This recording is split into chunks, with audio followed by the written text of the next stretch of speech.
let the games begin. A handshake here. The clocks have started. And this dear friend, Gukesh opens his game with 1 e4 and presses the clock. Wow.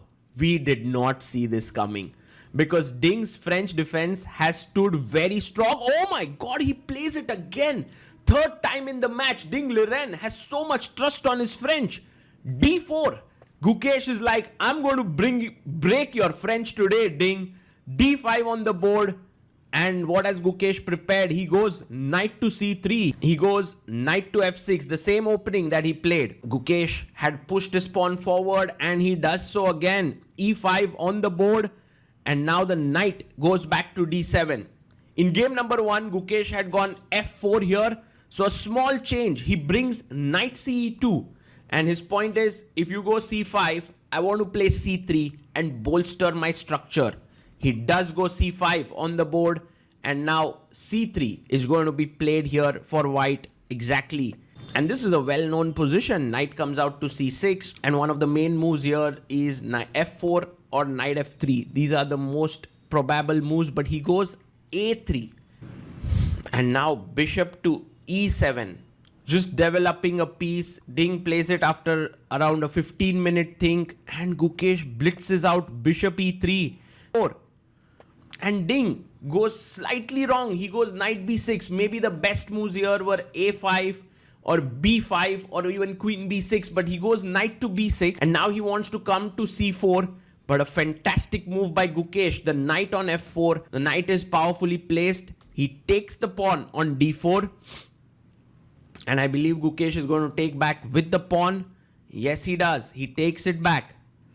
And Ding Liren now, if he castles, he can come under a very strong attack with bishop d3. So he goes knight c4. And maybe it's time for Gukesh to chop it off. Yes, he does. Bishop takes c4. And after pawn takes, a great move would be queen g4. Attacking here. But you have to calculate. Queen g4, what happens to knight d4? Long castle and white is better. But white still has a small edge. And Ding pushes his pawn to b5. His bishop is going to come here. His knight will be perfectly placed on c7 to d5, jumping in. White just castles it out here. Pieces are fantastically poised here. Castles. The black's biggest trump card is the light squared bishop. But we'll see how it works out. For now, knight comes to c3, attacking b5. Looking at e4 square, also opening the path of the queen. Rook comes to b8, defending the pawn. He goes knight to h5. Look at how Gukesh turns the knight and moves it. You know, knight h5. A very cool move. Looking here. And if g6, this would be catastrophe. Because after knight f6, the dark squares are too weak. So Ding actually goes f5. A very, very interesting move. Gukesh chops off the pawn. And now bishop takes f6 is a must. Otherwise, if gf6, it's just mate. Yeah, here. So bishop f6. But white keeps the edge. Instead, Gukesh goes queen f3. He's eyeing the knight on c6. Queen g3. Threatening the rook. There's this insane move, knight f3 check. But Ding goes queen e8. And now Gukesh takes the knight, takes the bishop on f6. Knight takes f6. The rook will take back. Ding comes back with a banana there. It's important for the players to feel good, to feel energetic.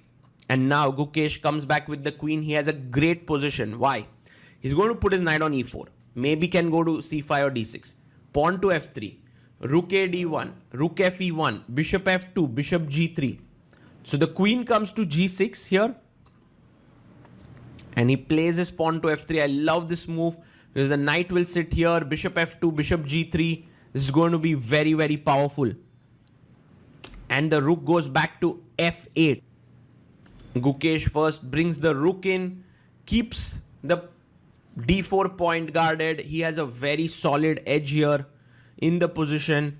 Ding goes knight e7 and instantly bishop f4. Look at that shock on Ding's face. Rook f4 is met with queen e5 with an insane double attack. A shocking move there and the best move. Gukesh starts blitzing out his moves.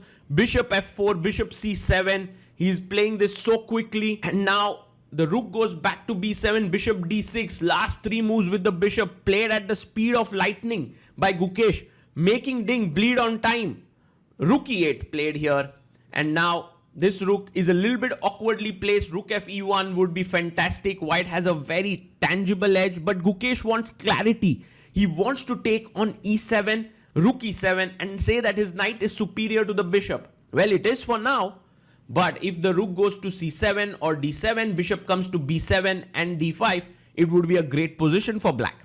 So the queen moves into e5. Ding Liren goes a6, defending the b5 pawn. It was being attacked. Push the pawn to d5. He does it because for now, you open up the bishop. You make black get rid of his only weakness on e6. Check. And now if the bishop blocks in, you can go queen c6 with rook d8, attacking a6. So he goes queen e6. How does white react? Queen c5. Fantastic move. Rook goes back to e8, and now Gukesh has a big choice to make. He goes rook e1. Point being, if you take here, he's happy with 2 rooks versus queen position, but Ding goes back. He does not take on e1 and find this winning idea. No, he goes knight e4, knight f6 check, taking here, and then this is hanging. Well, Ding finds it. He's world champion after all. Fantastic defense. Knight d6. Rook comes to c7. If you take on f7, I'm going to take on c5. Not at all easy. The queen has to move. He goes queen e5 here, centralizing the queen. The knight is centralized. And now queen to f6 played, offering a trade of queens. Queen d5 check. King h8. And is there any way that Gukesh can try and continue? He can go and knight e8 fork here, but there is queen b6 check, unfortunately. So he goes rook e5. Ding comes rook e7. With just 3 minutes on the clock, the players still have 5 more moves to make. But rook f e1, I think they will manage this because the worst seems to be over for Ding. He takes on e5. Rook takes e5 played. And 3 more moves for Gukesh. 4 more for Ding. And another classy move, h6, just taking care of all the back rank issues. Queen c5, he's eyeing the c8 bishop, also the f8 rook. Bishop comes up to d7. And the knight goes back to e4, attacking the queen. The queen has to move. Queen f4. And check and take here on b2 is a threat. It's a big threat. So he goes rook e7. He's attacking here. He's giving up a pawn here, Gukesh. He's reached move 40 and Ding has an important decision to make. Ding doesn't go for it. He stays solid. A very logical decision. Both players get up from the chair because 40 moves are completed. They both needed a small respite there. Queen d4 played. Attacking g7. Also keeping an eye on the b2 pawn. Score sheet here, or just, oh, he's just checking, by the way. Has lost all of his advantage, unfortunately. And I believe that a draw is the most likely result here if black chops off the knight at the right moment. But still, Gukesh, he gives a check. King comes up to f2. Ooh, Gukesh holds on to his king for a bit. Check here. And let's see how Ding deals with this. Because we all know that Gukesh wants to continue playing till the end of the game. So first takes on e4.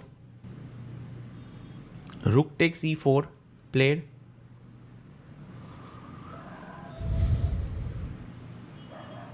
And now pawn to c3. This move is a very interesting move by Ding. Because if you take with the queen, I take and play rook c8 and then want to draw quickly with rook c4, rook a4 to attack here. But Gukesh decides to take back with the pawn. And now, how does Ding continue? Because if rook c8, once again, you know, you don't want a mating attack here. So he goes queen a3, he wins the pawn. King comes up to g3. Queen b3. Rook to e7. Attacks here. Keeps an eye on the g7 point. a5. And Ding wants to make a queen here. Rook to b7 played, putting pressure here. Queen c4. A trade of queens is offered. If you take, rook will come in and try to win this. He goes queen e5, queen c6, attacking the rook. And a very interesting point here is after he takes with the queen, but if you took with the rook, a4, rook a5 and rook a8, and black is doing completely fine. The a pawn is just too strong. So he takes with the queen. Queen takes c3 by Ding. And now maybe Gukesh will win this a5 pawn here.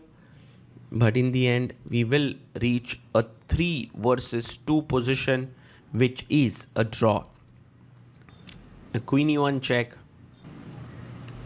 A king comes to h2. Offers a queen trade here. He takes on b4. ab. Rook to b7. And Ding activates his rook. Now the way in which this position is drawn is that black just needs to activate the king a bit, keep the rook somewhere on the 6th or the 6th or the 5th rank, and just continue hassling, or maybe get the rook active and keep an eye here so that white also cannot easily start pushing the pawns.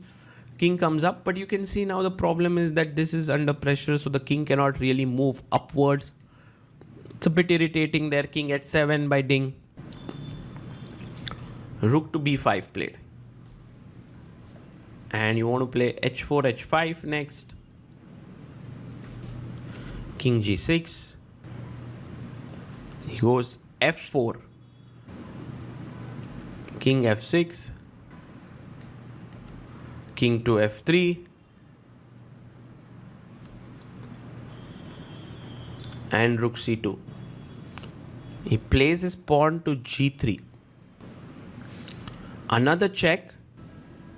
And king comes up to g4.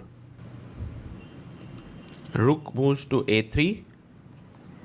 And you can give a check here calmly.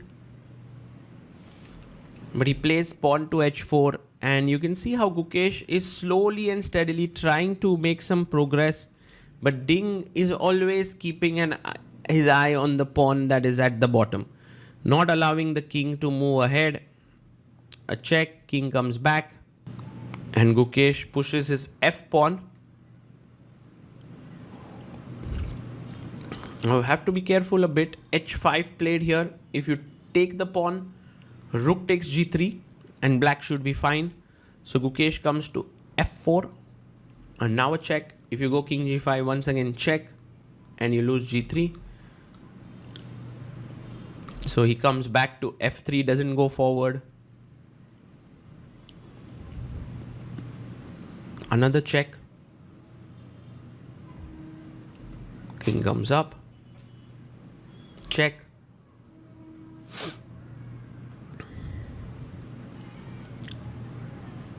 King comes back. Check. And the players are repeating their moves.